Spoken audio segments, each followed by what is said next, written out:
জনপ্রিয় চলচ্চিত্র অভিনেত্রী নুসরাত ফারিয়াকে বৈষম্য বিরোধী আন্দোলন চলাকালে সংঘটিত একটি হত্যা চেষ্টার মামলায় গ্রেপ্তার দেখানো হয়েছে।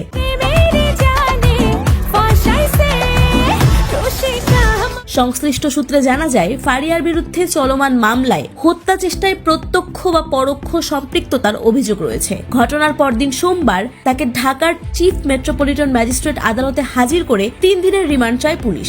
আদালত রিমান্ড মঞ্জুর করেন এবং তদন্ত কর্মকর্তাকে নিরপেক্ষ তদন্তের নির্দেশ দেন।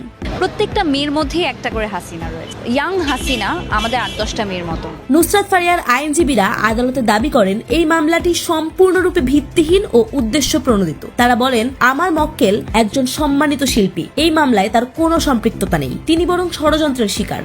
আন্দোলনে তো বেসিক্যালি উনি দেশেই ছিলেন না, তিনি কানাডায় অবস্থান করছিলেন এবং উনি বিভিন্ন সময় ফেসবুকে বিভিন্ন ধরনের পোস্ট দিচ্ছেন। ঘটনাটি দেশের সাংস্কৃতিক অঙ্গনে তীব্র প্রতিক্রিয়া সৃষ্টি করেছে। সহকর্মী শিল্পীরা সামাজিক যোগাযোগ মাধ্যমে নুসরাতের পক্ষে কথা বলছেন এবং ন্যায় বিচারের দাবি জানাচ্ছেন। অপরদিকে মানবাধিকার সংগঠনগুলো ঘটনার সুষ্ঠু তদন্ত দাবি করে বিবৃতি দিয়েছে।